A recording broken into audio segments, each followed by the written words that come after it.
to Ninghan Farms in the central wheat belt of Western Australia. Now it's time to get back into some cracking farming.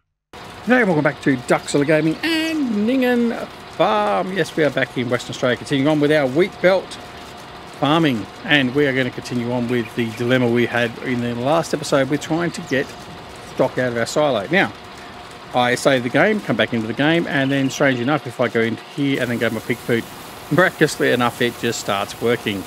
So, I don't know what, every now and again I've had that problem. But anyway, so it's working again now, that's all that matters. So let's go and deal with our piggies and our sheep before they all die again. Not they all died, but we lost 85 in the last episode when we transitioned.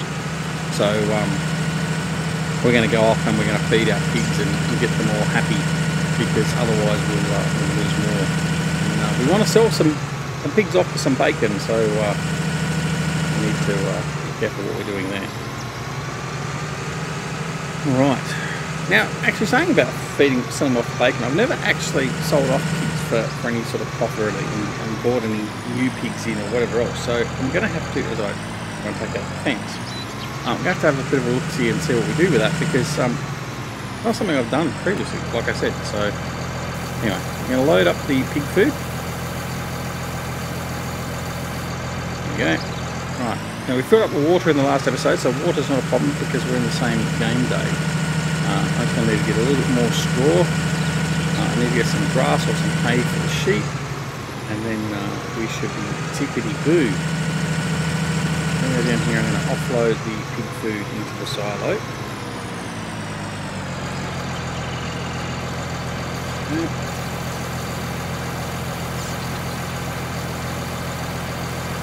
Follow that.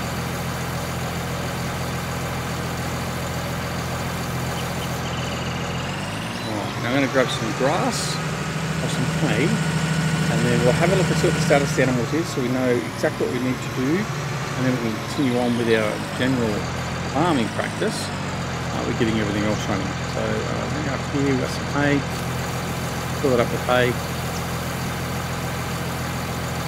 I know it's going to be more than what we need, but we just do that anyway, because it's just easier. We'll come back and we'll offload anyway, because we've got to fill up all that stuff, so it just makes sense.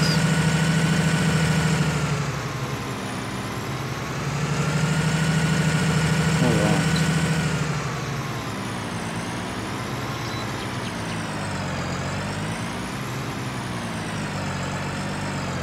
Drop off some hay. Let's have a look and see what we need to do in relation for our animals. I need to go to the seasons menu. Here we go. So, we just need some more straw for our pigs. The sheep have got an ample amount of food now, they're fine. So yeah, that's okay. So we need to offload the rest of this, and then we'll be right back. Anyway, I'll be right back. Okay, right, so now what we need to do is we need to go off and offload the hay. We'll grab some straw, we'll bring that up, and we'll pop up the pigs, and then we're good to go with our animals again for a period of time. We've got a bit of rain coming by the look of it as well. So we need to get some harvesting completed. We've got lots of ploughing and planting to be done as well. So that's what we're going to continue on with doing. Now, I've fixed up the silo. I can put the speed back up to 15 times. So we backed it off in the last episode because I was trying to work out what was going on. So we've now fixed that, so I can put the time back on to 15 times and normal, so to speak. Alright, in here we're going to grab some straw.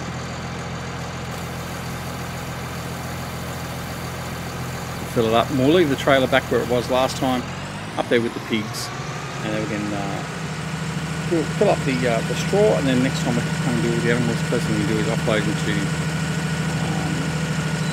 the pigs with the straw, and then we're all okay to commence from there. I do need to check to see as well how we're going here for manure and silage. I'm going to have a look while we're here. I'm just going to jump out of the truck. What we've got here in the way of manure. Not a great amount, so that's okay. We should be okay there. Alright, now I'm going to disconnect you. And we get to take this one back down in. Here comes the rain.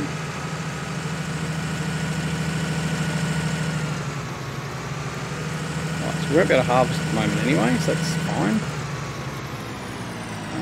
You can just go back in. We're going to put you away.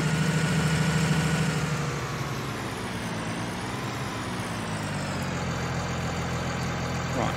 In fact, what we could do, we're putting him away. I'm going to grab this cultivator and we're going to cultivate the field right next door, field 14. And because we just might as well. In fact, let's have a look first. I want to have a look and see what the state of the fields are and what we need to do. So, as you can see, we've still got 1, 2, 3, 4 fields to harvest, plus field 11, which is currently under harvest. Field 3 is almost fully ploughed, which is fine. Field 31 needs to be ploughed, and that's the only field that needs ploughing. 14 needs some lime. 7 needs some lime, but that still needs to be mowed. 13 needs some lime. Okay, right. So you need to get some lime stacked out as well. So let's take you. What have we got? We've got another tractor lying around here somewhere, haven't we? Right, I'm going to get you going.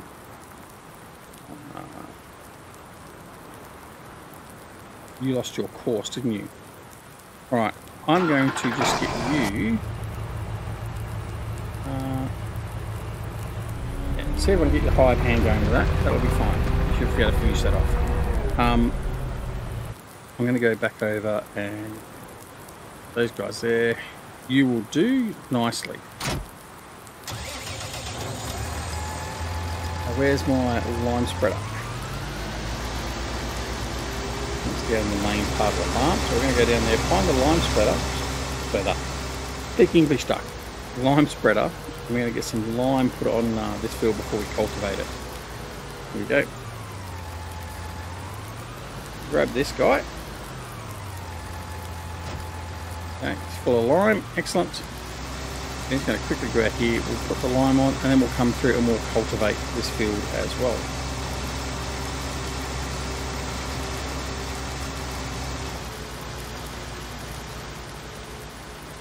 Right, nice and simple.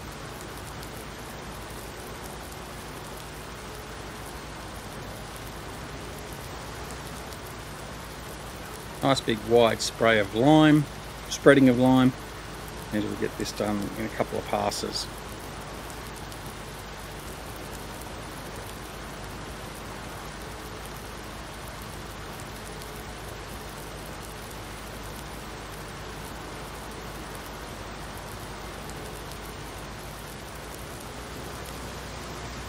I hope everyone is doing well.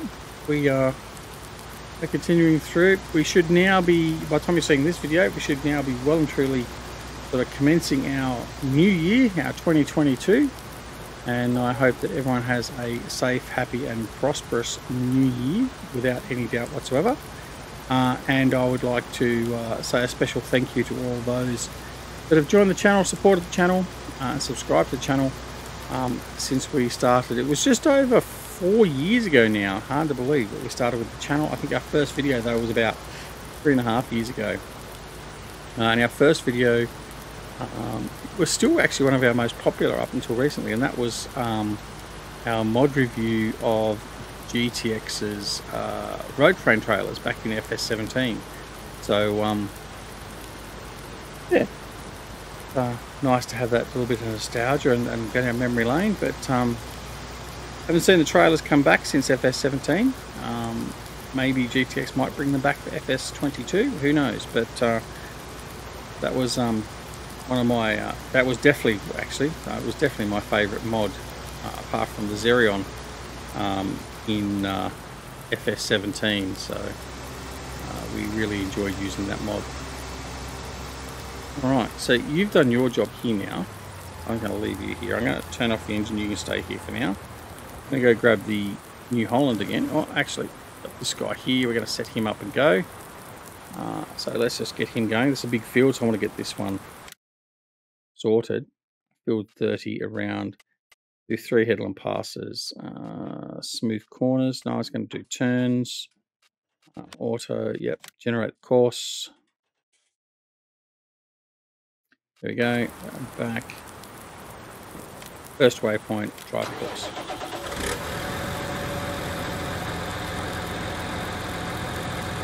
Right. Didn't really want you to do that, but anyway. Let's see if he gets out of there without any trouble. I have a feeling he might get caught up straight away. No, he's recovered okay. He's good. Right. So we can leave him alone now. He's going to head off and do what he needs to do. Can't do any... That's our truck. I think our truck can offload that guy, so we don't want any canola being wasted. Yeah, get on over there and pick that up. And in fact, that will probably go closer when we load up, so we'll offload this as well. So as you can see, we've got plenty of tasks to be doing around the farm. It doesn't just all stop. And the next task will be seeding and then fertilising. Alright, so we're going to get you offloaded. Now this combine won't continue on. He'll just stop here because he'll be in the rain, so he's not going to continue on anymore. But we're going to go and offload this into the silo. Another 58,000 litres of canola. We're really going to start looking at selling off some of our crop. And in fact, I think we'll be coming into our most profitable time anyway with autumn. How's this gate open?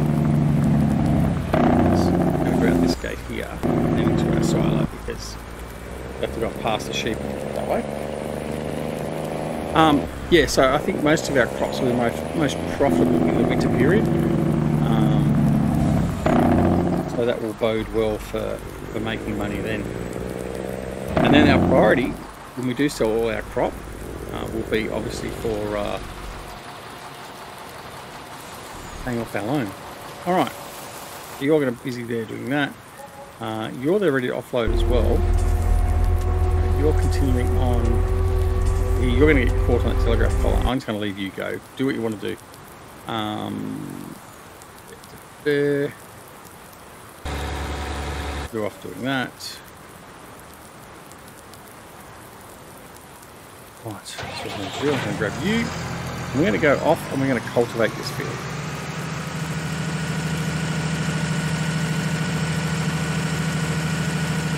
So the wet weather's not going to stop us from working, because we still need to get things done. So we're going to drop this down and we're going to get cultivating.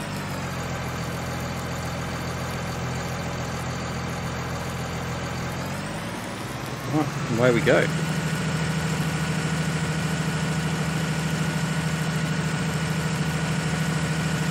Right.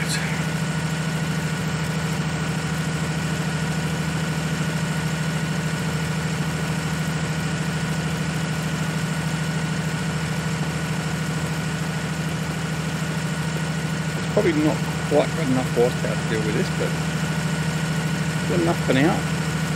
Should be okay.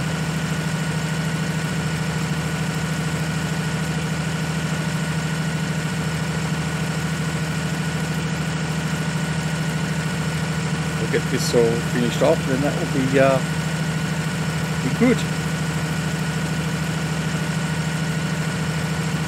Well, obviously when the rain stops and we get our crops dry out, then we can continue on with our harvesting and finish getting all the harvest done.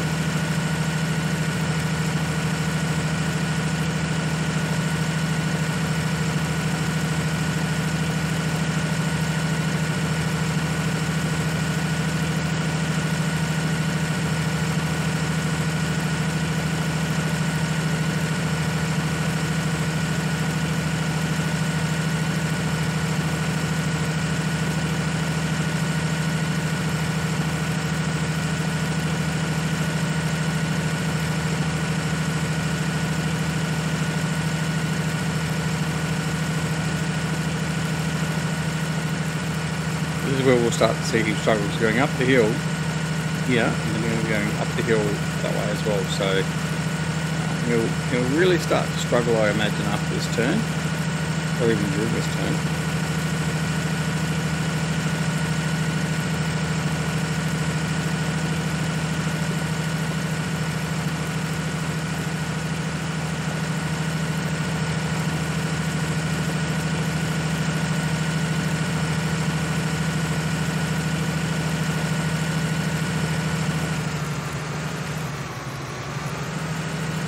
On cruise control and just let him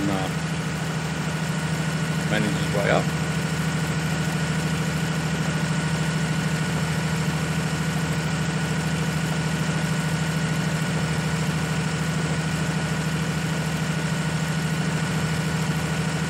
But certainly it's good coming back to FS19 and sort of seeing there are certainly some visual improvements that Giants have incorporated in FS22, which are far more obvious once you do come back into FS19 as well, which is good.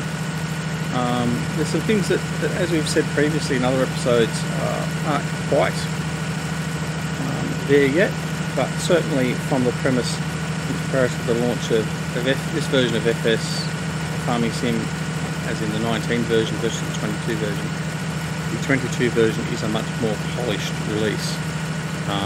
There are still a lot of problems, a lot of issues,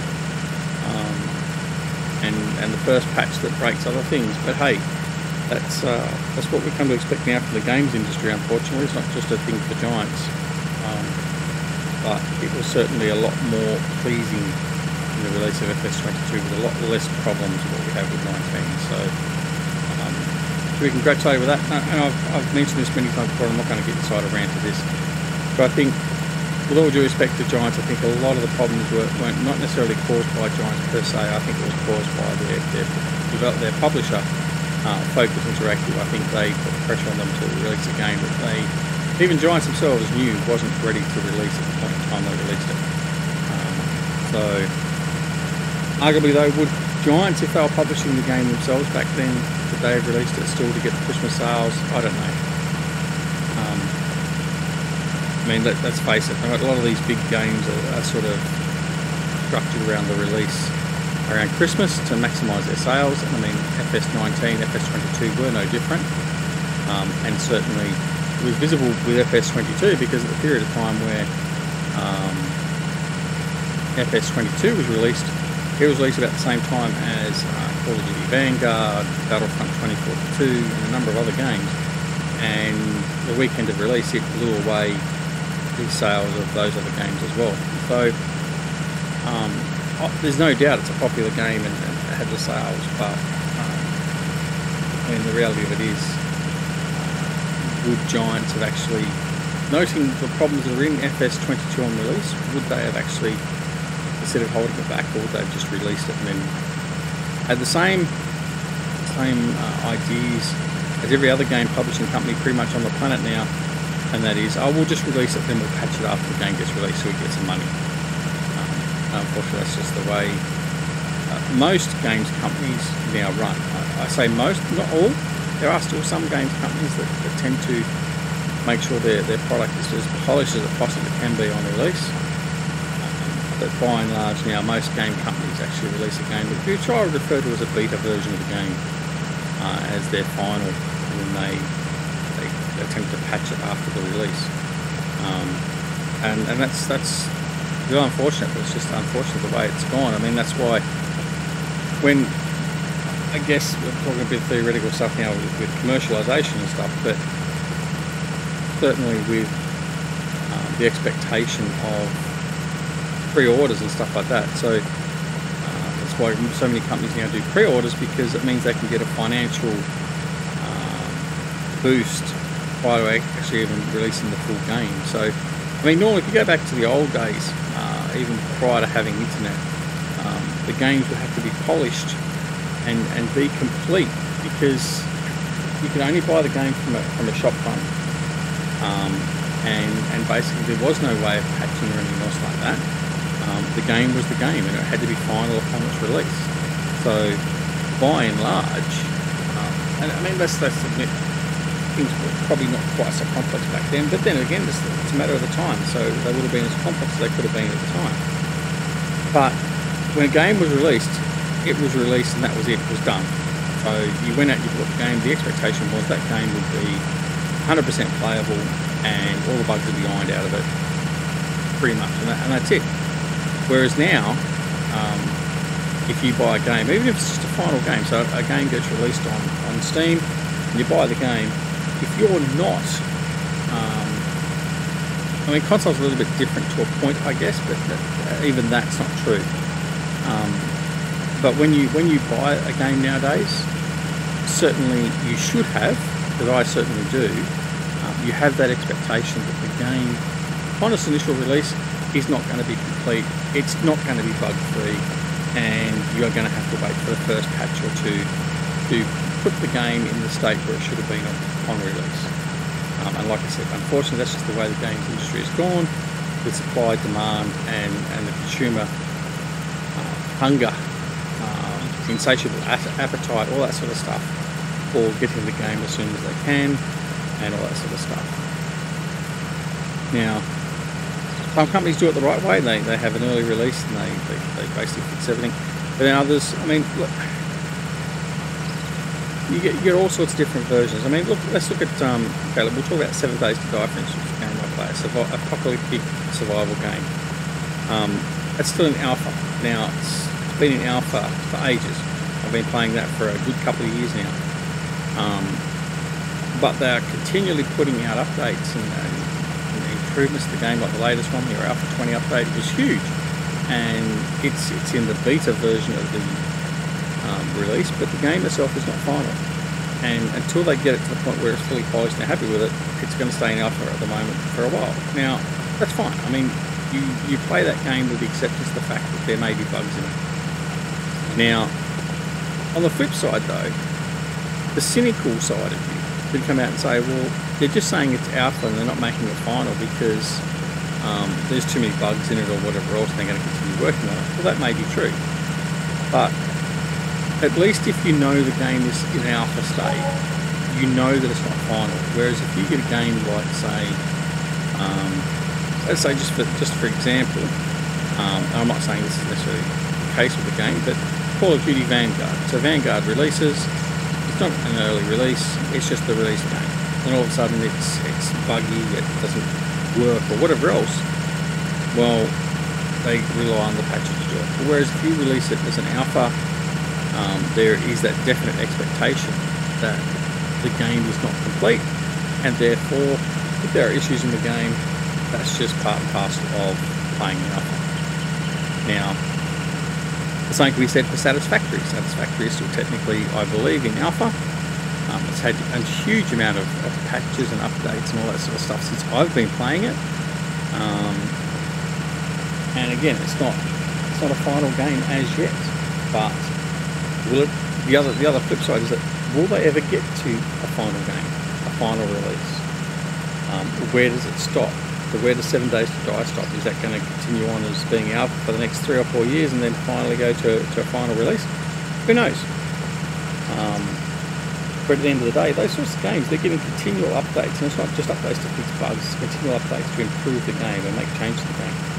Like if you go to 7 Days to Die and you compare, I think I started playing that back in, I don't know, my good mate Jimmy J might correct me here. I think I started playing that with Jimmy around alpha 10, 11, maybe even 12, so a fair way back. We're now at alpha 20, and the models and the texture and the gameplay, everything has changed, and that is phenomenal. Like you look at the latest release and the high definition textures and all that sort of stuff. It's a huge update, or huge updates just got it to that point in time, and that's fantastic. And it's a game that I really enjoy playing, and certainly from the Alpha 20 release, I've spent a lot of time in it, actually and unfortunately, and I'll probably bring some gameplay of that to the channel. In fact, I probably might do a live stream of it very soon, or you may well have already seen it by the time I've said this, but it's just one of those games that's just enjoyable. You can pick it up and have a bit of a play with it and then come back to it. But you just know developers are listening and they're always making changes because of good modding support, all that sort of stuff, much like Farming Sim.